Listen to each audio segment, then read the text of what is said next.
자, 안녕하십니까.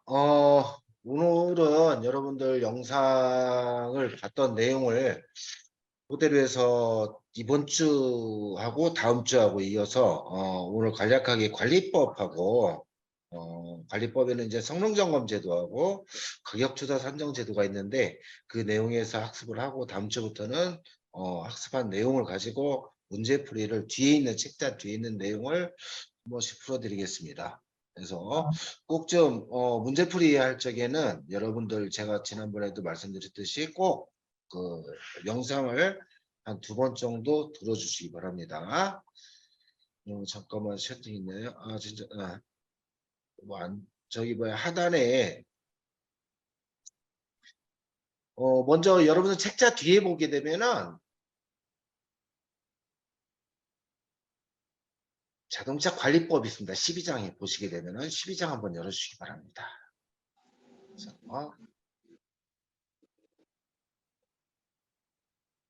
12장에서 자동차 관리법에서 다 열어주셨으면은 진행을 한번 해보겠습니다. 여기서 무시 못하게 시험 문제가 5문제에서 한 10문제 이내로 문제가 나오니까 참고해 주시기 바랍니다.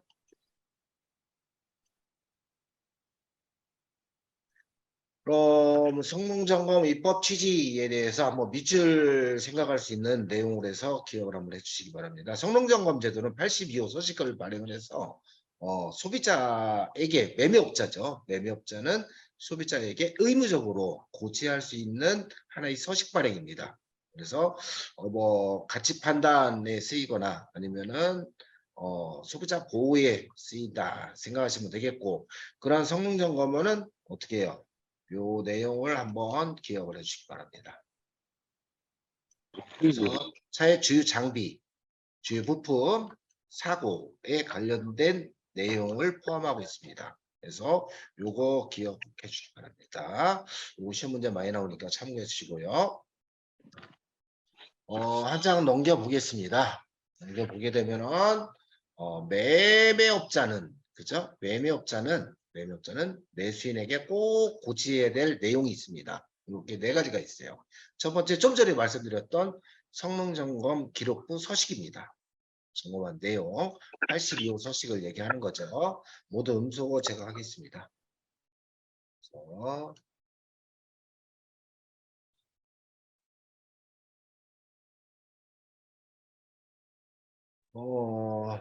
제가 조금 그 뭐지 7시 14분 지금까지는 저기 했고, 이 나가다 보면은 참가자가 좀 늦게 참가하신 분들 좀 늦게 들어올지 이해하세요. 진도 나가는 거 되기 아직 때문에. 없어요.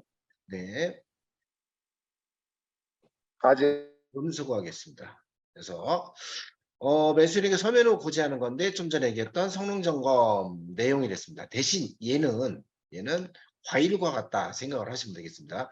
자동차는 계속 운행 관리가 필요한 건데 운행하지 않는 상태로 계속 서 있게 되면은 어떠한 자연 손상이 발생할 수도 있기 때문에, 아니면은 중간 정도의 점검 후에 운행한 차가 될 수도 있기 때문에 어떻게 해요? 점검일 기준하여 120일 이내인 기록부만이 유효한 것입니다. 그래서 기억해 주시기 바랍니다. 120일 이내 거다 했습니다. 또한 매매업자는 성능점검 기록부를 발행을 해드리고 압류 저당에 대한 여부를 확인을 해줘야 되고, 또한 수수료를 받을 수가 있습니다. 수수료를 여러분들이 학습하는 진단평가에 관련된 자동차 가격조사 산정서죠. 얘는 82호 서식이 있고 82-2호 서식이 있습니다. 그래서 얘를 발급을 할 수 있게끔 돼 있죠. 뭐예요? 매수인이 원하는 경우입니다. 현재는. 그래서 성능점검 기록부는 의무 발행이고 얘는 원할 경우다. 참고해 주시기 바랍니다. 서식은 2가지가 있다는 거, 성능기록부와 가격조사 산정서가 있다는 거 참고해 주시기 바랍니다. 얘네들은 소비자한테 꼭 고지를 해야 된다. 그래서 기억해 주시기 바랍니다. 얘는 뭐 넘기겠습니다. 얘는 크게 없으니까. 그러한 성능 점검자는 어떻게 돼요? 보증을 해야 돼요. 왜? 오평가가 나올 수도 있으니까요. 그리고 보증을 해야 되는데 어떻게 하냐면은 보증하는 방법은 보험을 가입합니다. 그래서 밑줄 한번 거시고 보험을 가입해서 보험 처리를 한다 이거죠. 우리가 보편적으로 책임보험 있듯이 이 매매가 이루어지면서 성능 점검 한 사람은 거기에 대한 의무 보험을 들게끔 돼 있고 그걸 가지고 매수인은 보상을 받을 수가 있습니다. 보험의 뭐 종류라든가 범위, 절차 뭐 이것은 뭐 큰 내용 아니고 넘어가겠습니다. 또한 매수인은 매매 계약을 해지를 할 수 있습니다. 해지를 할 수가 있어요. 언제? 인도일 기준하여 30일 이내입니다. 인도일 기준하여 30일 이내는 마음에 안 들었을 때는 해지를 하는데 그 마음이 안 드는 게 뭐냐? 성능점검 기록부가 허위로 거짓으로 고지된 경우 아니면은 고지하지 않은 경우는 어떻게 해요? 매매 계약을 해지를 할 수가 있습니다. 다시 해서 성능기록부 내용이 잘못되어 있거나 아니면은 압류 저당이 있거나 아니면은 주행거리 아니면 사고 침수 등 사실이 고지한 내용과 틀릴 경우 이러한 중대한 결함이 있을 때는 매수인은 어떻게 해요? 인도일 기준하여 30일 이내 매매 계약을 해제를 할 수가 있다. 기억해 주시기 바랍니다.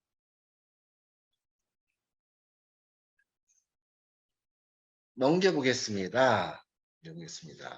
주행거리는 뭐 되고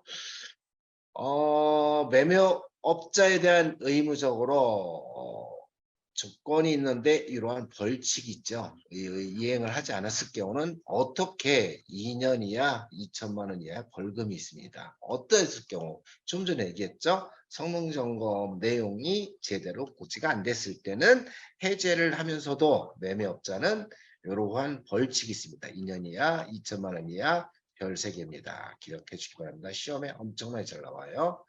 매매업자는 성능점검 고지 내용이 틀렸을 때 아니면은 자동차 이력 판매 정보를 허위로 제공했을 때 이렇게 했을 때는 2년 이하 2천만 원 이하의 벌금이 있다.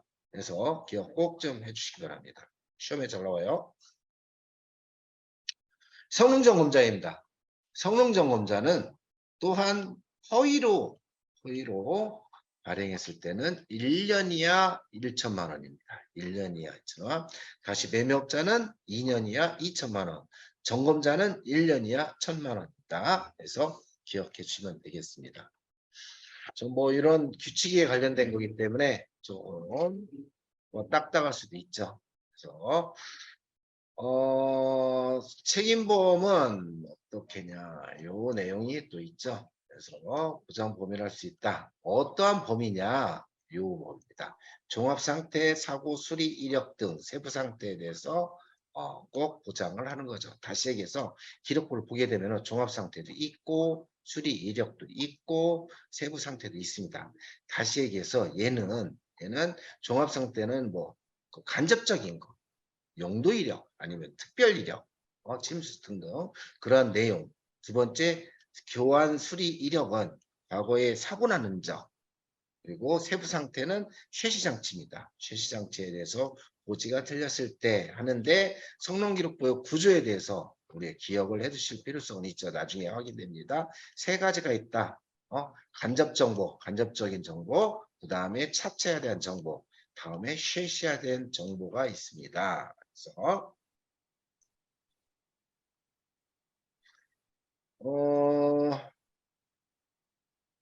그리고 사업을 여기서는 뭐 큰 내용이 없고 해서 가겠습니다.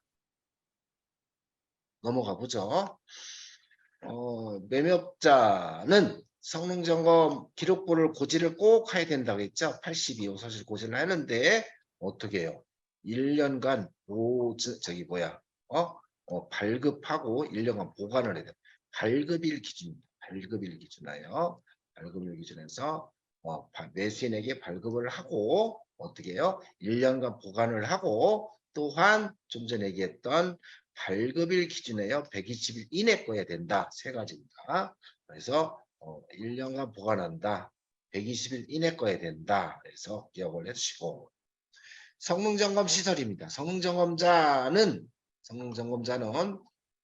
요 조건입니다. 요 조건 별 3개 정비업에 등록된 사업자 아니면은 국토부 장관의 허가를 받은 설립된 단체에서 기억해 주시기 바랍니다. 요거 시험에 잘 나오니까 참고해 주시기 바랍니다.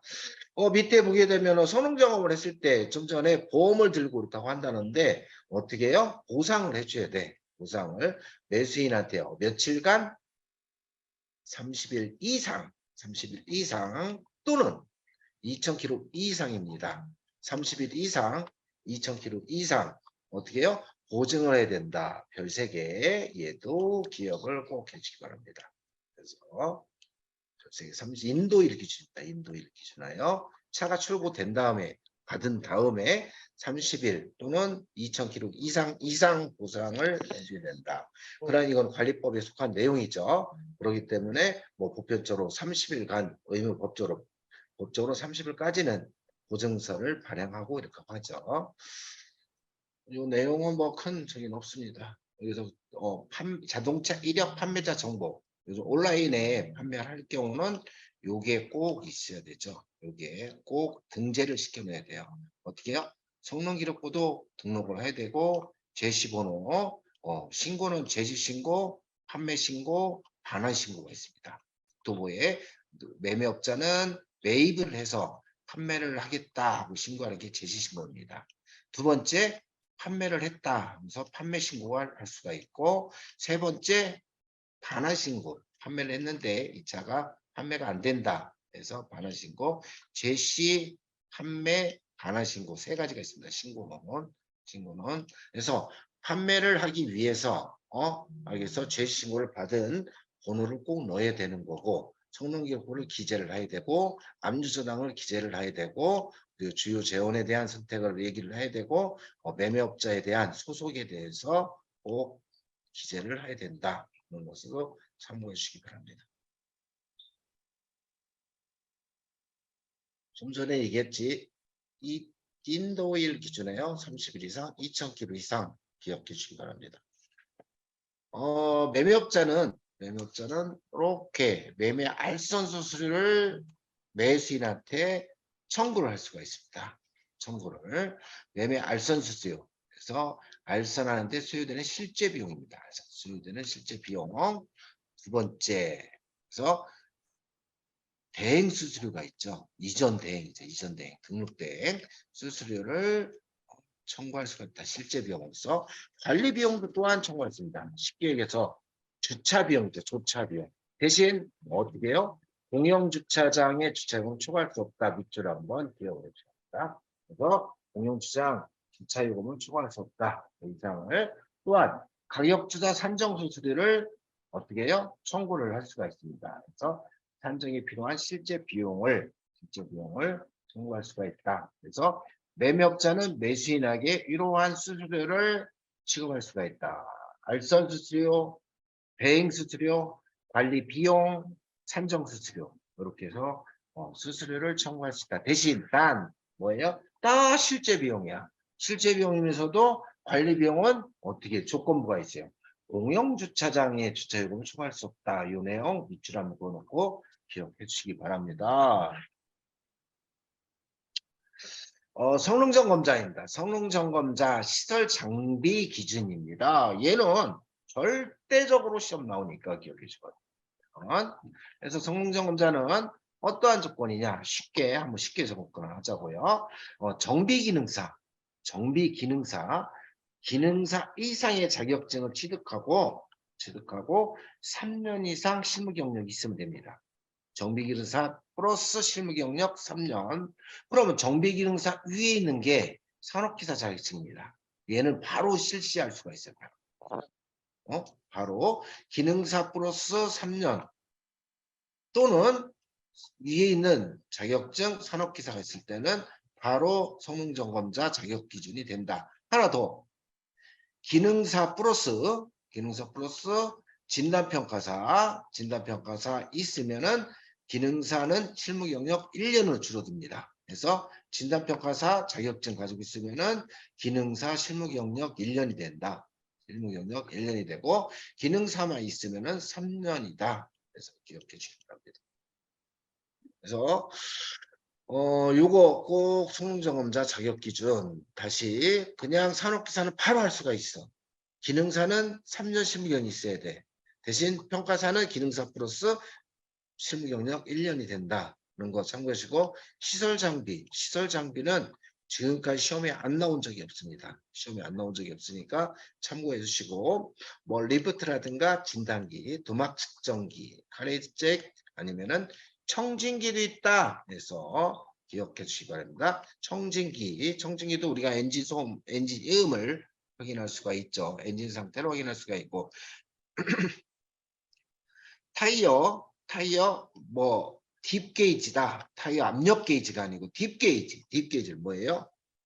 바닥면, 홈 깊이, 그루브, 타이어 트레이드의 홈 깊이를 확인할 수가 있는 게 딥게이지죠. 딥게이지가 있고 가스 노출 감지기도 있다. 그래서 비중계도 당연히 있어야 되죠. 그 다음에 배기가스 측정기가 있다는 거 참고해 주시고 이렇게 가지고 있는데 전기자동차 때문에 요즘 추가로 된 게 뭐 이렇게 전원 장갑, 전원화, 전원 매트, 보안경, 앞치마 등등 고전원 장치를 점검할 수 있는 기본 장비가 또 들어가져 있죠. 그래서 이렇게 12개 중에 한 문제는 꼭 나옵니다. 문제는 어떤 형식 나옵니다. 도막 측정기에 대한 뜻도 나오기도 해요. 도막 측정기는 어디에 쓰는 거냐 대체? 여러분 어디에 쓸까요? 뭐예요? 도막의 두께를 확인할 수가 있는 거죠. 도막의 두께. 도막의 두께는 어떻게 제작사하고 보수도장한 거하고 틀리죠. 제작사는 보편적으로 통상적으로 100미크론입니다. 100미크론. 그래서 100미크론 0.1mm가 되겠죠. 100미크론 정도고 제작 정비 공장에서 보수도장한 것은 보편적으로 300, 500, 1000, 3000 그 정도의 그 두께를 차지하고 있죠. 그래서 제작사 도장 두께인지 확인하는 여부를 따지는 게 도막 측정기다. 그래도 도막 두께는 좀 전에 100미크론이 됐는데 여러분들이 기준점을 찾을 적에는 루프 패널이죠. 루프 패널. A면의 루프 패널. 그래서 자동차는 위에서 보는 거하고 옆에서 보는 거하고 틀리죠. 그래서 위에서 보는 것을 A면이라고 하죠. 트렁크, 루프, 후드 이렇게 위에서 보는 것을 A면이라고. 옆에서 보는 거 프론트 펜더, 도어, 리어 펜더 등등 옆면을 보는 것을 B면이라고 했어요. 그래서 A면에 해당되는 루프가 기준점이다. 기준점을 해서 A면에 대한 것을 보고 B면은 좀 약간의 변동 수치가 있을 수 있죠. 옆으로 뿌리기 때문에 두께가 더 얇을 수도 있습니다. 이렇게 해서 좀 전에 A면과 B면이 있는데 도막 측정기는 어떻게 돼요? 도막의 두께를 측정하는 거다. 보편적으로 통상적으로 제작사에서 도장 두께는 100미크론이다. 그래서 정밀 공장에 가게 되면은 어떻게 돼요? 좀 더 두껍게 나타난다는 거 참고해 주시고 여기서는 뭐 특별한 게 없으니까 요거 한번 읽어 주시기 바랍니다. 요것도 한 번씩 그냥 이해적으로 한 번만 읽어 주시기 바랍니다.